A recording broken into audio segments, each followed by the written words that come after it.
wondering what we were going to see. And I think we got some answers in this episode here. So without further ado, John, don't bury the lead. What's our top story from SmackDown for November 8th, 2024? We don't ever bury the lead. And the lead is we have a main event talking segment with the Bloodline, which there's a lot of back and forth. We'll dig into it now. But at the end of the day, it looks like Sami Zayn is now UCE again as he joins the old Bloodline. We have Bloodline 2.0, Bloodline 1 kind of interrupting throughout the whole process here. And pretty big talking segment / schmozz segment. But end of the day, Sami Zayn appears to join the Bloodline. Dom, what'd you think of this main event? I liked it because they finally gave us some explicit acknowledgement of War Games, and that's what they were building for. Mm-hmm. The show goes off the air with the original Bloodline, or at least minus Solo Sikoa, in the ring, standing tall. Jey Uso throws up the ones. Jimmy Uso from the other side throws up the ones. Sami and Roman Reigns stare down with each other. Sami steps in a little closer to Roman, and he says, "Are you in or are you out?" And Sami holds up the ones. And then finally, Roman raises the one finger, and the show goes off the air like that.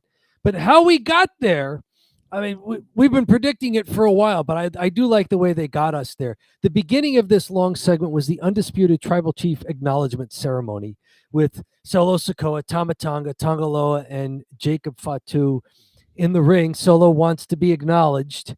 Roman Reigns' music hits, and he walks out. And he's got an offer for Solo. Solo wants him to acknowledge me. Roman doesn't do that. He says he's got an offer. I want you one-on-one. And Solo decides, no, I don't have a one-on-one for you. I want a 5-on-5 offer for War Games. And Solo claims his team is the 4 standing there in the ring, plus 1, 2, 3, 4, plus he says the 5th is Sami Zayn. And that's when Sami appears at the entranceway, and he just stands there and he stares. He doesn't make a move toward the ring. He just stares. Because he and Roman had a confrontation earlier in the night that did not go well. And Sami's just staring at Roman. And of course, Bloodline 2.0 starts beating down Roman Reigns. Jey and Jimmy run out from the back. Sami's still at the entranceway watching. Now, of course, the new Bloodline clears the ring. It's 4-on-3, except for Solo and a beaten down Roman. Solo motions for the spike. And at that point, instead of spiking, he points to Sami, and you know this is coming. He points to Sami and calls Sami to the ring. He says, "Sami, kick him in the face. Kick Roman in the face." And you're like, he's going to kick Solo in the face. And Solo's like, "Kick him in the face," and he's holding up Roman. Kick him in the face. Roman's like, at this point, he's almost non-responsive. Sami winds up, charges, and Haluva kicks Solo square in the head. At that point, Jacob Fatu hits the ring, charges Sami. Sami ducks. Roman has recovered, hits the Superman punch on Jacob. So now it's Sami and Roman basically rescuing each other. And that this brings the two of them together. You know, Roman spears Solo, Jey and Jimmy return to the ring, the Bloodline 2.0 retreats, and that's where you get that final image going off the air. How surprised were you at this? And if you were 0% surprised, as I was, did you still like the way it was executed? Because not everything in wrestling is about being surprised. No. A lot of it is about how well do they execute and perform. If anything, I don't necessarily like to be surprised all that much, because it doesn't have to be a million swerves, and that's like makes no sense because there's all these swerves. Mm-hmm. Yeah, Sami Zayn was the thing that made the Bloodline so good, right? Yeah. Yep. He really added so much to it. It was not only the comedic element, but the backstabbing element, because he's not a member of the family. Mm-hmm. So, you know, he has that going for him. Ultimately, I would say the segment was good, especially for a main event. A Bloodline main event, you kind of can't go wrong, right? With these talking segments, they're never cringe, they're always solid, and that would be, how I felt about it. But How about the setup though?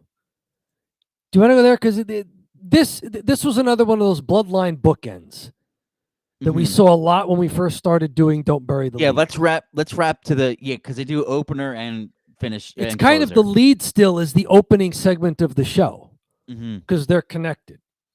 Right, so Roman Reigns and Jimmy Uso are in the ring by themselves because those are the only two that are the really strong allies. Roman's about to speak. When Jay's music hits, he joins them in the ring. Jay says there's a lot of misunderstanding because they all kind of got together on Monday Night Raw as well for a little bit. He wants them to hear what Sami Zayn has to say, and so Jay calls out Sami. Now, the four of them are in the ring. I thought Sami cut a pretty good promo here. And he asked Roman to apologize. The only way he'll join up again is if Roman apologizes. And Roman laughs, said, "You think I know you an apology?" And Sami says, "No. Apologize to Jay." And they didn't go into this too much. I thought they should have. Jay's big beef with Roman was, he didn't treat them as equals. That you should be treating us as equals, not as we're your underlings. And I thought that was a big deal because, men on equal footing apologize to each other. Men, if you think you're superior to somebody else, you don't give them that respect. So Sami was kind of testing Roman. It's like, if you won't respect Jay enough to apologize, then you're clearly not going to respect me enough because I'm not your blood. You've already made it clear I'm not your family that way. I'm not your blood relative. And so I thought Sami was great in this. And Roman goes over to Jay and says, "I'm sorry. I'm sorry that you ever let me waste my time with him." And he points to Sami. And after that, Sami just leaves. And, we see after a commercial, they go right back to backstage and there's Roman snapping at Jay. And then he snaps at Jimmy again. So they're teasing that these guys are not together. And, to be fair, Sami Zayn had hinted at this online on his Twitter feed, his X feed earlier. I don't know if you want to bring that up. Somebody named Tay, if you want to share the screen here, had said, if Sami's not family, okay, then explain this. And he's got this old picture of there's Joe on Hawaii with Jonathan and Joshua Fatu. Of course, Roman Reigns, Jimmy Uso, Jay Uso.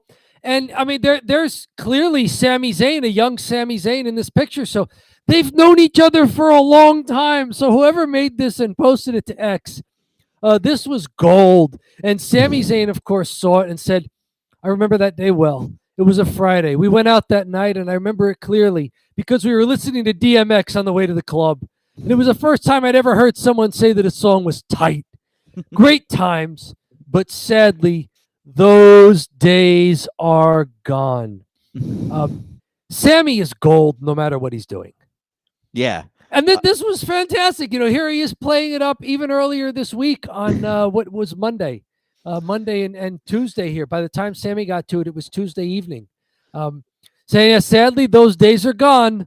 He's joking around that, they once had something, but not anymore. Those days are gone. The picture is so great because of the three Usos look even more specifically like macho, and he looks like kind of like crap a little bit with just the way, because the one's a pro picture and the other looks like it may have been taken with like an old cell phone camera, Sure. So he just does he still looks like, haggard, if you will.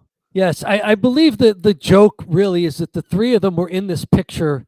This was like you said, a professional shot taken of the cousins, and somebody just sort of graphic clipped and pasted an old photo of a Sami Zayn from perhaps the same age range, just sort of hoisted him in there.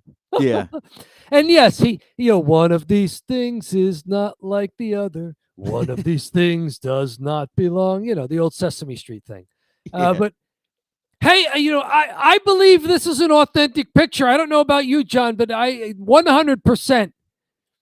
These guys have been, as Sami said, tight for many years, for longer than we've ever known that as WWE fans. So, Yeah. excellent work. This was a great setup, and again, like you were saying, if the execution is so well done, as it was here for this Bloodline bookend, I don't mind the fact that, I predicted this 3 weeks ago on this show. Talking about true. War Games is going to be Bloodline 2.0 versus Bloodline 1.0. They're going to bring Sami back. It's going to be 4-on-4. You don't need to be 5-on-5. So the fact that there was no swerve here, I don't mind at all, because they did it well. Are we sure it's not going to be 5-on-5? Well, at this point, I don't know. Because I mean, is The Rock going to be involved? I mean, that would be obviously the icing on the cake, right? To get The Rock involved. We've got 3 weeks before Survivor Series. It's 3 weeks from tonight as we live stream. It'll be Saturday, November 30th. So they've got 3 Raws and 3 SmackDowns to kind of put a bow on this package we're going to unwrap at Survivor Series. Yeah. Things change, obviously, yes. But you don't need War Games to be 5-on-5. Perhaps the most famous one ever, which was the NWO one, where they all thought that the WCW guys thought that Sting had turned on them, and it turns out he did not. That was a 4-on-4. Ah. They don't need to be 5-on-5. Yeah, so I mean, I think it'd be pretty good the setup they have right now. Yep. 5-on-5 might be that might be doing overbooking, like having too much going on at once. Yep. Just some things to kind of wrap up the lead here. I love the FU solo chant. Yes, that they had to turn down the volume on the crowd mic for that. It might add a little bit to it that he has so much heat that they're screaming FU and they have to turn down the mic. And yeah, it's one of those things where Solo's way over. And I like the entrance of the Bloodline coming from the back and then coming in to they have them kind of in gorilla and then walking in. This is Bloodline 2.0. Mm-hmm. Just something like a little production thing I noticed. I like that they're trying different things, and I've liked that from gorilla into the stadium, Yes, it looks good. I've noticed that for a few months as well. Sometimes it really does work. Mm-hmm. I think it worked here. I just one more thing to say about this. None of this works as well as it does if Solo Sikoa is not over as a heel. And how remarkable is it that he's the number 1 heel on SmackDown? Yeah, it's great. And, he might be ahead of schedule. We talked about that before. Mm-hmm. We talked about how he's probably ahead of Roman and where he was at his age. Mm-hmm. And he doesn't need Heyman to rely on as a crutch like Roman did for so long. Yep. I mean, if you added Heyman into it, it would just make it that much better, because anything Heyman touches turns to gold. But yeah, great stuff from Solo so far. Anything else from Bloodline bookend? I have nothing else for this. Perhaps it's time for the follow, and where do you want to go next, my friend? Yeah, let's do it. So we can talk about the follow, and we have a couple of matches. We have some news about a new women's title, but maybe we could stick with the matches here. Mm-hmm. So maybe what's match of the night for you? We're wrestling guys. What's match of the night for you? Well, I don't mean to go like this, but it was a little bit like this for the wrestling for me. Okay. I guess if I'm gonna have to probably pick one, what was most impactful then? I would say I kind of liked Bayley versus Candice LeRae. Maybe we can go there. Okay. That was the first match of the night. The first match of the night for me is going to be the one we could talk about. I haven't seen a lot of Candice LeRae. I liked some of the spots she was doing. Mhm. Unfortunately, during the entire match, it felt like it was just in that little tiny rectangle in the corner while all the adverts were playing. So there was a lot of that tonight, but I liked her like crab chokehold she kind of does. It's like a crab stand or Mhm. like and then that's the way I put it, crab chokehold, because I don't know what to call it, but it's almost like a bridge rather. It's like a Yep. bridge chokehold, and not a bridge on your head like a back neck bridge, but a complete bridge back, and then she does the chokehold. I kind of like that. I've never seen it before. It's at least unique, and I like the finish with the fake injury. So Mhm. Bailey goes over Candice LeRae somewhat predictably, right? Mhm. So um, there was a fake injury at some point, and it looks like Candice LeRae is going to take advantage when she fakes a knee injury, and she goes to roll her up, and then Bailey reverses and rolls her up and pins her. So Mhm. I like roll up pins, and I like the finish. It was unique. So Candice LeRae, we don't see a lot of her. Indy Hartwell's out of the company now, so you never know when she was going to go next. But I think, you know, she's made some good use of the limited time that she's been on SmackDown. How about you? What do you think of this match? I thought it was pretty good. Candice on the smaller side, but like you said, very active in there. Some interesting moves that she does, like that bridging chokehold. She does. Let's see. She does a top turnbuckle missile drop kick. It's well executed. Bailey no sells it though and clotheslines her. Mm-hmm. Um, uh, Bailey does a great fireman's carry into a side slam for a 2 count. And I thought Candice took that move really well. Bailey executed it well. Candice took it well. That was for a 2 count. And the fake knee injury, apparently, this is something that Candice LeRae has done before.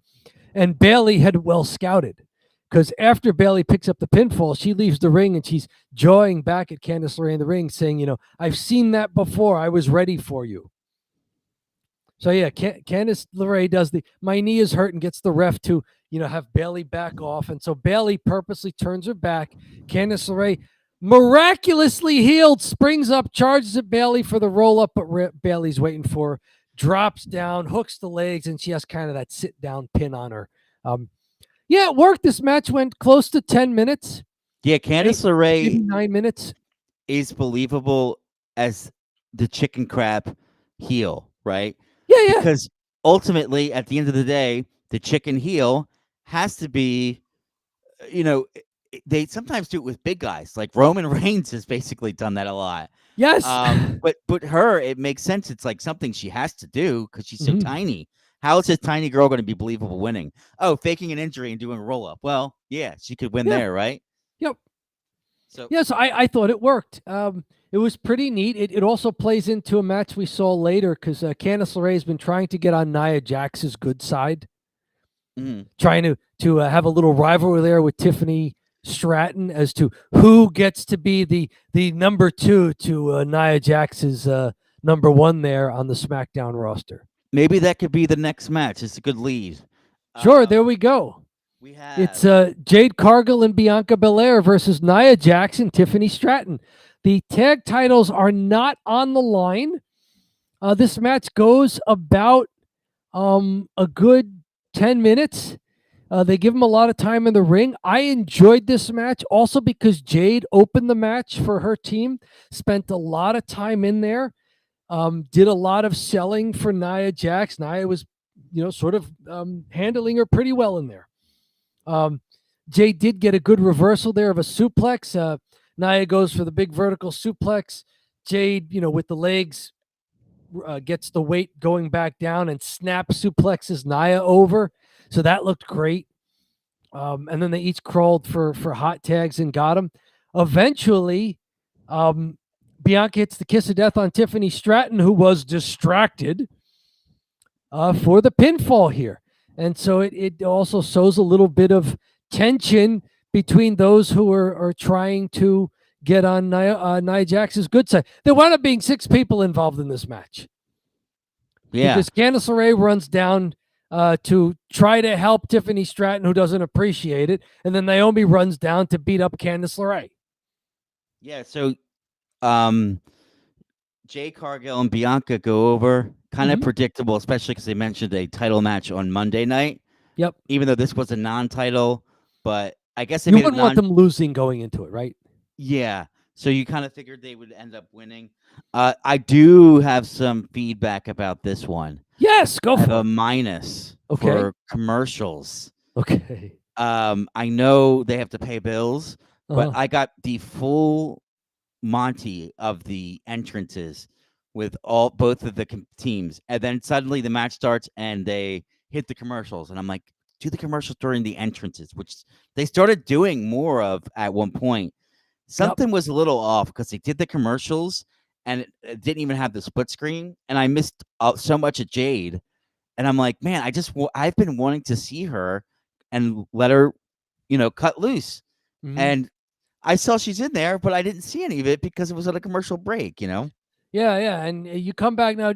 Jade got some good TV time, but yeah, it's as a TV viewer, I'd rather see the match than the entrances. Yeah. I'm I with know what the you. entrance music sounds like. The entrances are literally the same each time. They do Yeah. the poses and then they Yes, walk and they do in and they do their pose and they do this. It's like, okay. So that could be canned. That could just be on recording. it really could be good. It could be recorded because You know, it never changes, right? no. But yeah, so anyways, I loved one spot. So the second that Tiffany Stratton went in with Bianca, I was like, Mhm. whoa, this needs to be a match, first of all. Mhm. Bianca versus Tiffany Stratton, Yep. because they were really good together. And there was the 10 punches, my favorite, Bianca did. Mhm. But Tiffany Stratton blocks the 10 punches as they're happening. So Mhm. she puts her hands up, she's blocking them, which like nobody ever blocks them for some reason. It was like actually pretty creative. So then she loops under and then yanks Bianca down by her ponytail. And that's the really unique spot you could do with Bianca. She takes the ponytail Yep. yank, which I don't know how that doesn't hurt. I don't know if it's a wig or it looks bad, right? It looks like it would hurt. Yes. Yeah, it looks like getting your hair yanked down would be painful. But Pete Dunne with the finger manipulation and Bianca getting her enormous ponytail of hair pulled. yeah, that getting your hair pulled looks way worse than like a triple moonsault or whatever off the Yeah. top rope. One great double team move I want to point out here. Tiffany off the turnbuckles hits a blockbuster on Bianca as Nia Samoan drops Bianca. What a great that they look like a tag team. Yeah. What a great move. Tiffany covered. Jade breaks up the pinfall just at the last moment. I just a lot of good chemistry in this. Like they're all improving with each other. This was a match with 4 top stars on the women's division. That they looked a little. Each of them looked a little like an actual tag team was even better. Mm-hmm. But like you were sort of alluding to, Tiffany Stratton versus Bianca Belair, you want to see that. Nia Totally. Jax versus Jade Cargill. At some point, you want to see that. Yeah. Nia Bianca, you could see. Tiffany Stratton, Jade Cargill, you could see. Mm-hmm. Like these are 4 top singles wrestlers who, just for the time being, they've got them in tag teams. They've got them in quasi factions, mini factions. I think it works. I thought this was an entertaining match. This for me, I'll go ahead and call it. This was match of the night. Yeah. Yeah, no, I think you're probably right there. Even though there was a lot of commercial, we only got about 6 minutes of TV time for the match. I thought this was probably match of the night. I thought it was really entertaining. A lot of extracurricular activity, which was okay. Like it worked. Schmaz on the floor, and finally Bianca gets Tiffany Stratton one-on-one in the ring, a distracted Tiffany Stratton, and puts her away for the finish. Looked good. Yeah, so maybe we can move on to the next match here. So we have the Motor City Machine Guns, the tag team champs, versus A-Town Down Under. Yes. Motor City Machine Guns go over as A-Town Down Under continue to be the jobbers. Yes. What did you think of this one, Dom? Fast pace. I like that they're having the Motor City Machine Guns. I mean, okay, they put the belt on them very quickly, but they're having them wrestle the other pretty good tag teams on SmackDown, and I think it's working. Mm-hmm. Yes, they've been kind of comedy jobbers for a while, but Grayson Waller and Austin Theory looked the part in this one. I thought they looked good. They looked like they belonged in there. They're very crisp and fast. In order for Alex Shelley and Chris Sabin's moves to look their best, as fast as they are, as precise as they are, the people they're in there with have to be fast and quick as well. Yeah. You can't do a bunch of quick moving sequences with guys who are slow. Mm-hmm. So I think just being in a match, and this match turning out as well as it does, speaks well of Waller and Theory. For sure. Yes, they lose on the Skull and Bones, but like, go ahead. I just wanted to throw that in there. Motor City Machine Guns hit the Skull and Bones for the pinfall. It's on Grayson Waller. Maybe I'm wrong here, but they don't seem like guys that could wrestle a mop and win, right? Or wrestle a broom and win, and have a good match. Whereas, like, they have to have that fast pacing style, and A-Town Down definitely hung in there and did their thing. Mm-hmm. Some good spots by Waller and Theory as well.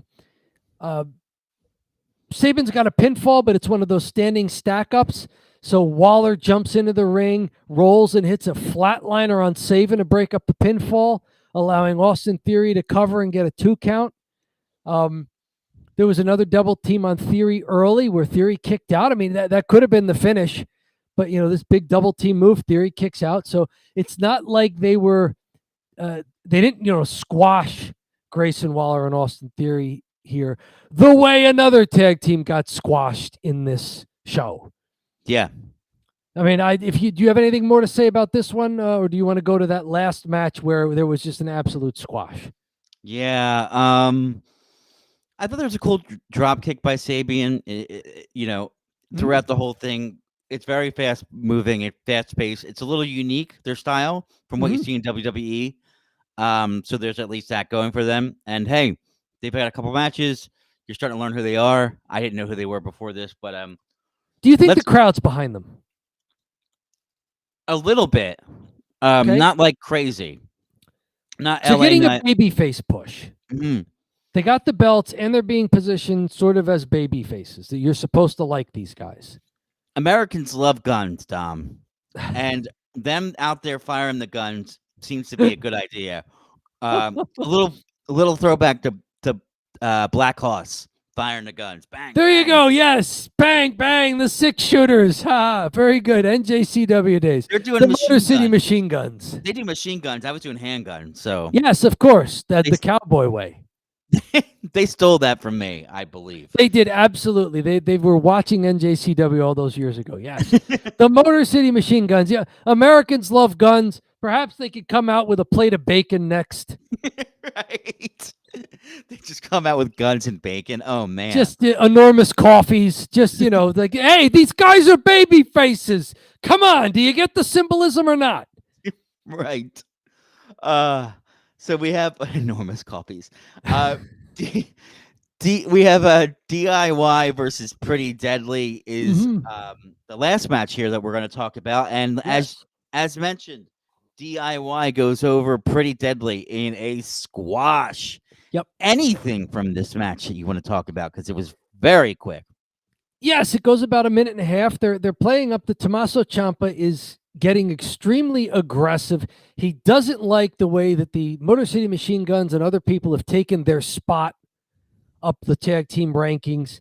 He's annoyed that Johnny Gargano doesn't seem to be as intense as him. They have a backstage little dust up that involves another team as well, the Motor City Machine Guns, for instance.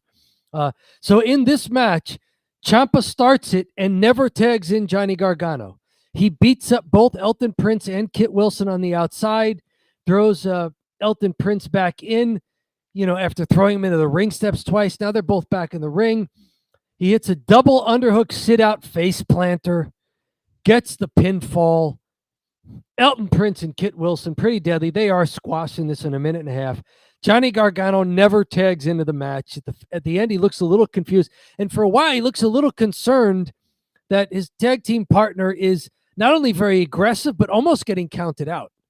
Like he's doing so much stuff on the outside with the ring posts, the ring steps, the announce table. So you wonder if there's going to be a breakup here of DIY.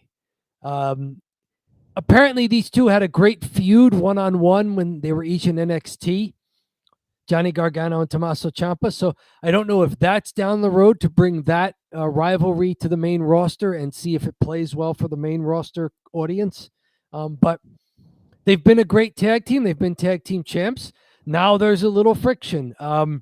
What did you think of this and of the turning of some of the characters here? There's not been a total heel turn by Ciampa yet, but they're trying to bring out a different side of his personality. Well, what did you think of the match and what they're trying to do with Ciampa here in Gargano?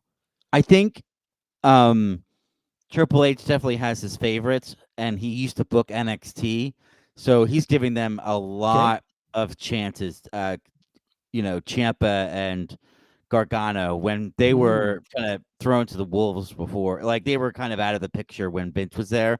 I don't think Vince got him. They brought him up and then they just kind of sent them back down to NXT, or they just jobbed them out.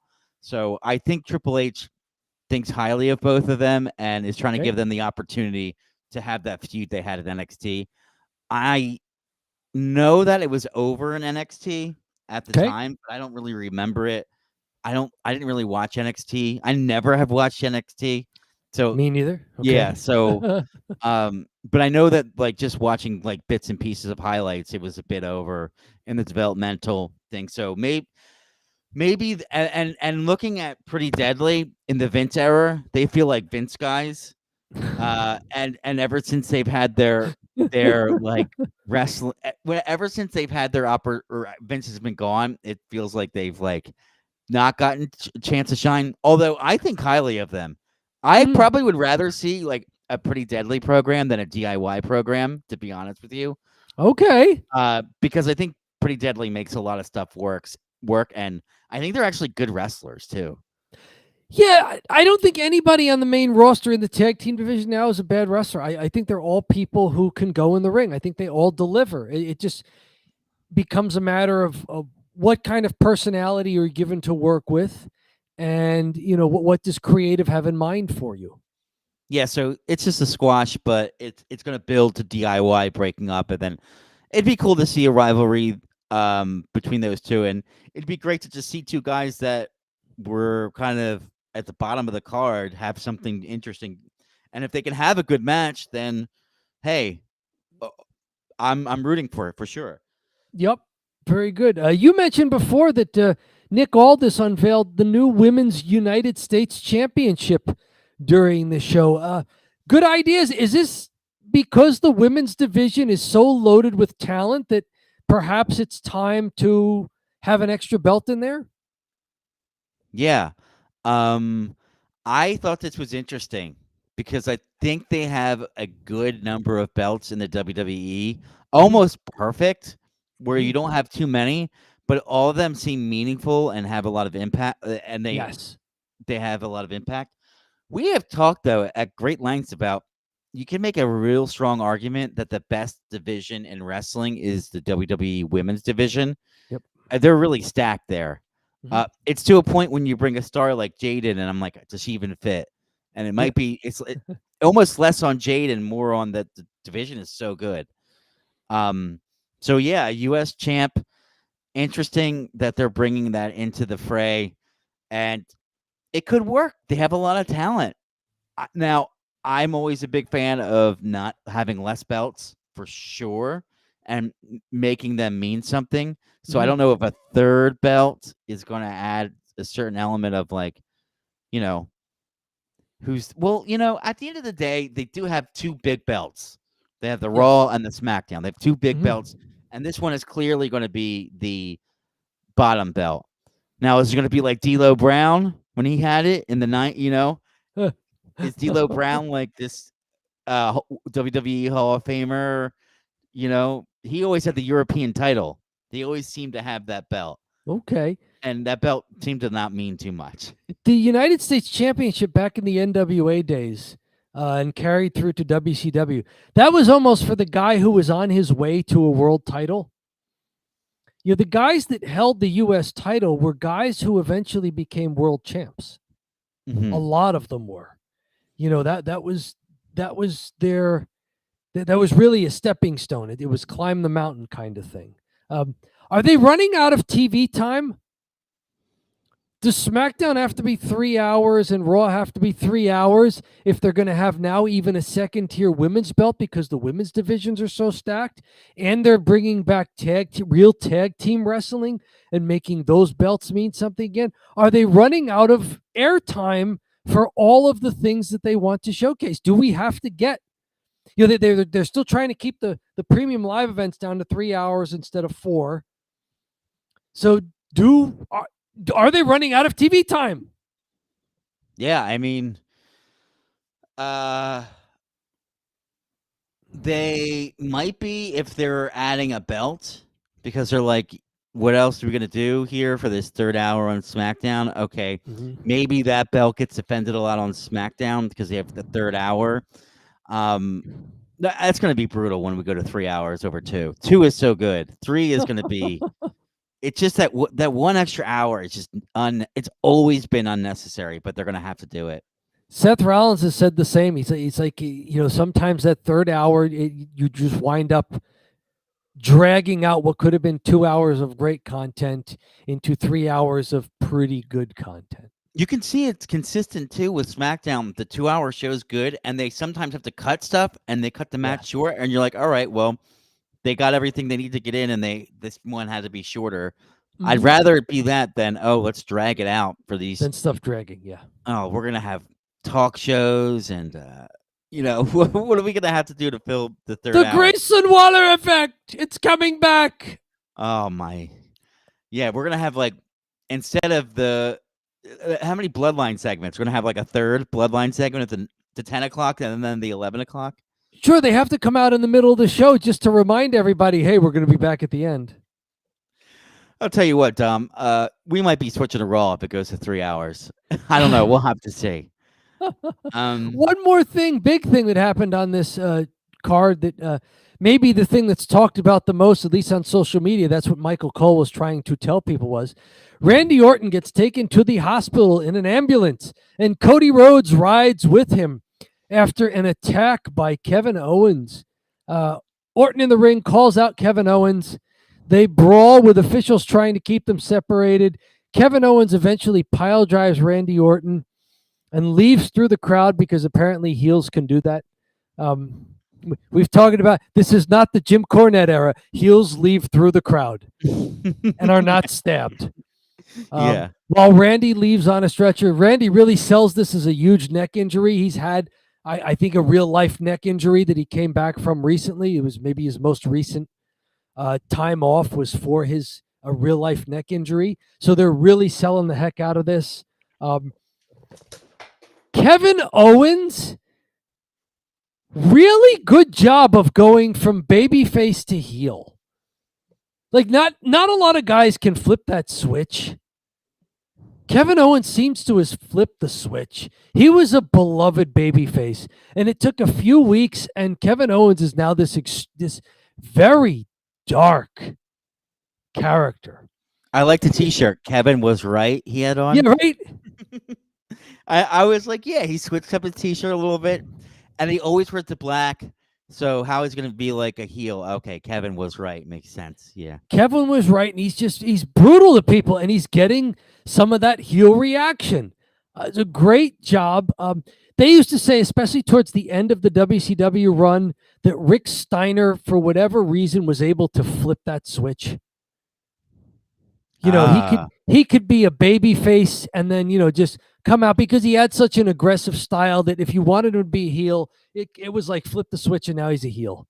He just has to act like a Steiner. He has to act like his brother.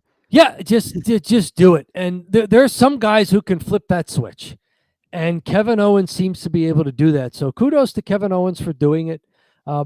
It also tells us that Randy Orton, Kevin Owens is not over. We can expect more stuff.